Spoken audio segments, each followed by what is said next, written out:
Assalamualaikum everyone, I hope you're all doing well. This is Zinia here from STEM International, welcoming you all to another video.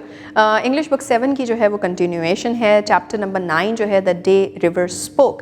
इसकी exercise का first part हमने complete किया in the previous video और अब second portion जो है उसके ऊपर भी इस portion के अंदर grammar को explore करने जा रहे हैं. तो आइए देखें grammar के कौन कौन से parts आज हम सीखते हैं.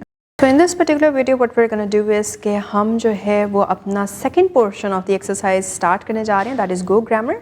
तो the first thing that we are starting with is pluralising compound nouns. A compound noun is a noun made up of two or more words that work together to name a person, place, thing और idea.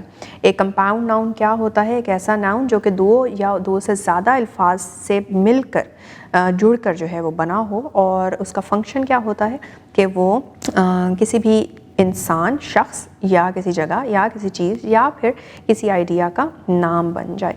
जैसे कि हमारे पास आता है classroom या bus stop या फिर sister in law. अब इन कंपाउंड नाउन्स को किस तरह से बनाना है जो कि प्लूरल हो. To form the plural of a compound noun we usually add s और es to the main or most important word in the compound noun. This important word is called the head noun. अब हम इसको plural form में convert करने के लिए क्या करते हैं कि हम या तो एंड के ऊपर s या es ऐड कर देते हैं या फिर जो कंपाउंड नाउन के अंदर एक मोस्ट इम्पॉर्टेंट वर्ड आता है उसके साथ s या es लगा देते हैं. और इस मोस्ट इम्पॉर्टेंट वर्ड के लिए जो टर्म यूज़ होती है वो होती है हेड नाउन की.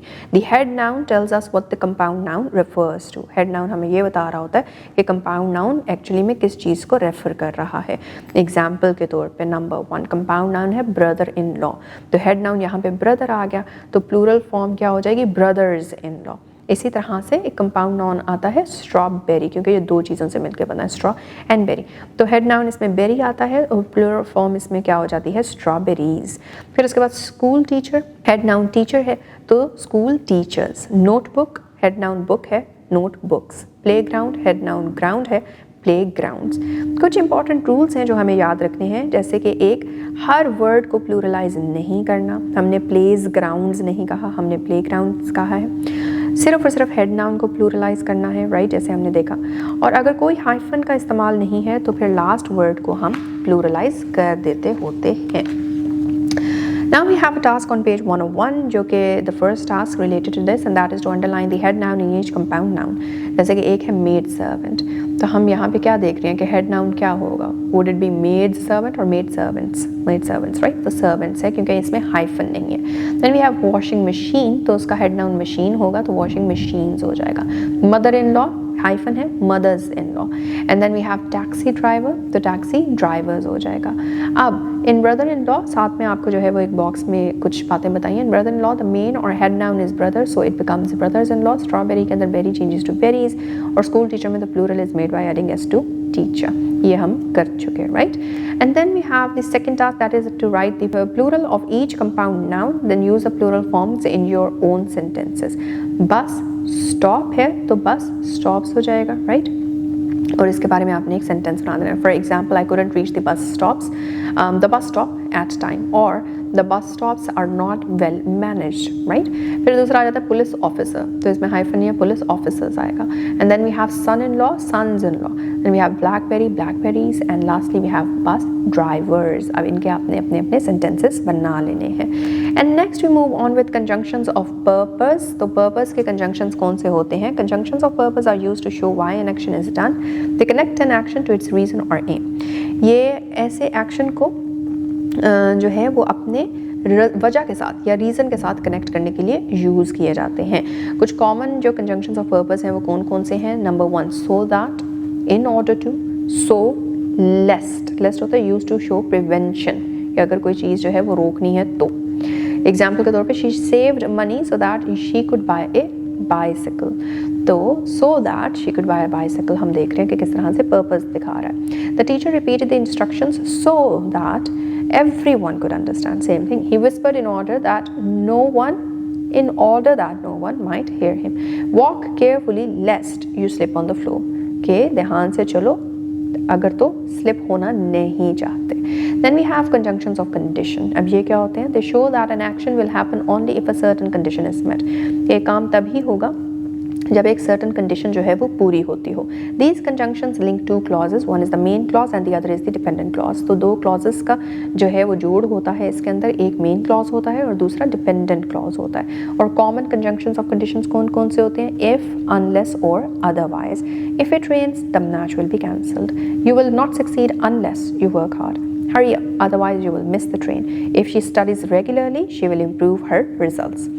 So इसी से related we have a task under number 3, that is to write 6 sentences using conjunctions of purpose and condition. आपके पास ऊपर ढेर सारी examples भी मौजूद हैं, उन्हीं examples को देखते हुए आप अपने 6 sentences जो हैं वो बना लीजिए, दोनों के, conjunction of condition के और conjunctions of purpose के.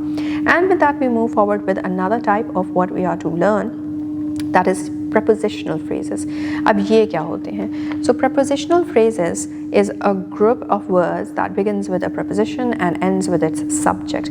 एक ऐसा group of word है prepositional phrase जो कि एक preposition से start होता है और object पे ख़त्म हो जाता है, ठीक है। अब वो object एक noun हो सकता है, pronoun हो सकता है, adverb phrase हो सकता है, या ing के साथ जो verb होता है उसकी form भी हो सकती है।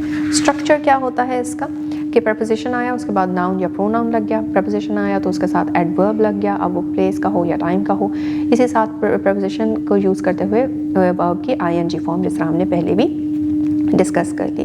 पेज 1 और 2 पे कुछ एग्जाम्पल्स भी हैं ऑन द टॉप, यहाँ पे for example we waited at the bus stop, तो प्रपोजिशन है और साथ ही आगे नाउन फ्रेज है, at the bus stop, we waited at the bus stop. फिर शी सैट बिसाइड मी, आप देख रहे हैं she sat is the preposition और साथ में आ रहा है beside me pronoun. And then the shop is across the road, adverb phrase के साथ प्रपोजिशन नजर आ रही है।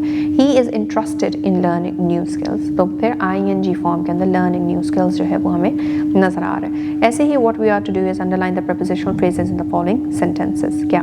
The children played in the park, तो आप देख रहे हैं कि द चिल्ड्रन प्लेड जो है that is the preposition, in the park जो है वो फिर आगे जाके आपका नाउन फ्रेज बन जाता है। She walked towards the gate, towards the gate आ जाता है आपका किस तरह से कि आपको जो है वो एडवर्ब ऑफ प्लेस मिल रहा है और शी वॉक्ड जो है वो प्रपोजिशन मिल रहा था, प्रपोजिशन और एडवर्ब फ्रेज आ गया।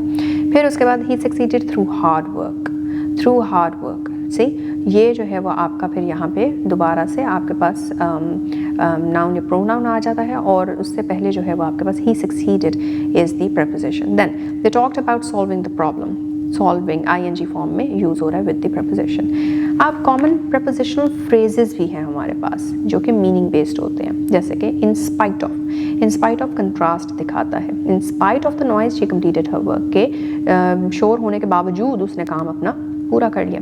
Second is in case of, जो कि पॉसिबिलिटी दिखाता है, इन case of fire use the emergency exit, के आग लगने की सूरत में इमरजेंसी एग्जिट को इस्तेमाल करें। On behalf of, for someone, किसी के लिए, you know. I spoke on behalf of my class, कि मैंने अपनी क्लास के लिए जो है पूरी क्लास की मतलब पूरी क्लास ने नहीं ही बात की, तो जो भी क्लास का पूरा मैसेज था वो मैंने कन्वे कर दिया। And then on the whole, generally on the whole the trip was enjoyable, कि जो कुछ भी हुआ लेकिन ओवरऑल जो है वो ट्रिप अच्छी थी, मज़े की थी। इसी तरह से we have the fifth task, that is to fill in the blanks using suitable prepositional phrases.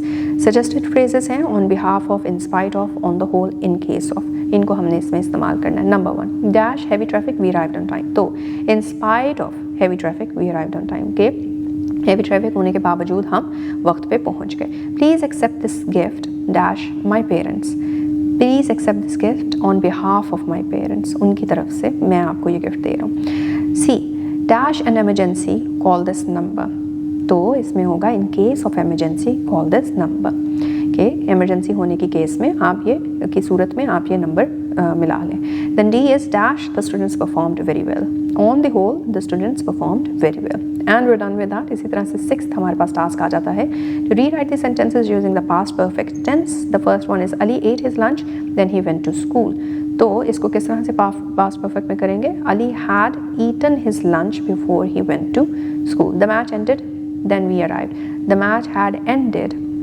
Before we arrived. इसी तरह से आगे Sarah finished her novel then she watched TV, सारा had finished her novel before she watched TV, the bus left then I reached the bus stop, the bus had left before I reach the bus stop, ये हमने पिछली exercise में किए थे। Use of since and for, अब since और for का इस्तेमाल देखने लगे हैं। Since tells us the starting point of an action और इवेंट, किसी भी चीज़ की बिगिनिंग जो है वो हमें बता रही। She had lived here since 2015, we have been waiting since morning, he had studied English since childhood. तो कोई एक पर्टिकुलर टाइम पॉइंट या पीरियड ऑफ टाइम जो है वो हमें पता चल जाता है। अब फॉर का इस्तेमाल, for indicates us the duration of time. Example, कितने दौरानिए में काम हुआ। I have worked here for 5 years, कोई स्टार्टिंग पॉइंट कोई एंडिंग पॉइंट नहीं है, लेकिन 5 साल के तक मैंने यहाँ पे 5 साल के लिए काम किया। They played football for 2 hours, 2 घंटों के लिए खेलते रहे। She stayed in Lahore for a month, वो 1 महीने के लिए लाहौर रही। So difference between since and for क्या आ जाता है। Since use to indicate the starting point of an event और for is use to indicate a duration of time. Example के तौर पे सिंस को देखें तो सिंस 9 PM है, और एग्जाम्पल के तौर पे फॉर को देखें तो फॉर 40 minutes है। सिंस 1995 हो सकता है, for 8 months। Since I left coaching हो सकता है, फॉर अ लॉन्ग टाइम है। और फिर since is use mainly with perfect tenses, perfect tenses में इस्तेमाल होता है। For can be use with all tenses, किसी भी टेंस में इस्तेमाल हो जाता है। फिर since shows when something started, कब कुछ शुरू हुआ था, लेकिन for shows us how long something lasted, कि कितने दौरानिए का काम था। And then with that we move towards the 7th task, which is to fill in the blanks with since or for. तो आइए देख लेते हैं। He has been absent since Monday, right? We waited for 30 minutes. She has known her teacher for 3 years. They have lived in this city since 2010. And with that, the last part of this particular video, that is punctuation. Punctuation में हम semicolon का इस्तेमाल देखने जा रहे हैं। A semicolon is used to join two related independent clauses and to indicate a pause that is longer than a comma but shorter than a full stop. Example के तौर पे I wanted to go outside, it was raining heavily. Comma से ज़्यादा pause है और full stop से कम pause है, right. और इसी तरह से 2 इंडिपेंडेंट क्लॉजेस को जो है वो जोड़ा जा रहा है। इट वॉज रेनिंग हैविली एक इंडिपेंडेंट सेंटेंस बन सकता है। I wanted to go outside independent बन सकता था सेंटेंस, बट इनको जोड़ा गया। I wanted to go outside, it was raining heavily. She loves reading books, her sister prefers sports. He missed the bus, therefore he walked to school. इसी तरह से what we're going to do is choose whether a comma or semicolon is to be used in the following sentences. I wanted to call you, my phone was not working. तो क्या आना चाहिए था, semicolon या comma? I wanted to call you, फिर semicolon, my phone was not working. We should hurry, the movie will start soon. तो इसके अंदर भी हम semicolon को देख लेते हैं। फिर उसके बाद Sarah loves art, her friends like music, semicolon. It was raining, we stayed at home. इसमें भी जो है वो कोमा आ जाता है और बी में भी कोमा आ रहा है। And the last task that you have to do is to write a paragraph on the role of women in the development of our is to write a paragraph on the role of women in the development of our society. Remember to use semicolons and capitalize where necessary. आपने एक paragraph लिखना है ख़वातीन के role पे कि मुआशरे की डेवलपमेंट जो है उसमें ख़वातीन का क्या रोल होता है, और आप जो भी पैराग्राफ लिखेंगे उसके अंदर सेमी कॉलन्स का इस्तेमाल जो है वो ज़रूर करना है, और साथ ही साथ कैपिटलाइजेशन जहाँ जहाँ ज़रूरी हो वहाँ वहाँ होनी चाहिए। And with that we are done with this part. Alright students, तो हमने देखा कि किस तरह से कंपाउंड नाउन्स हैं और उनको भी अगर प्लूरलाइज करना हो तो उसके लिए हमारे पास क्या क्या रूल्स हैं। एंड विद दैट फिर कंजंक्शंस की हमने 2 टाइप्स सीखी, और उसके बाद फिर प्रीपोजिशनल फ्रेजेस को भी हमने देखा। तो इस सब को आपने अपने राइटअप में भी इस्तेमाल करना है, और ये काम नहीं होगा परफेक्ट जब तक प्रैक्टिस जो है वो रेगुलरली नहीं होगी। सो आई होप कि you will keep on practising. Will now meet in the next video with the last portion of this exercise. Till then take care. अल्लाह हाफिज़।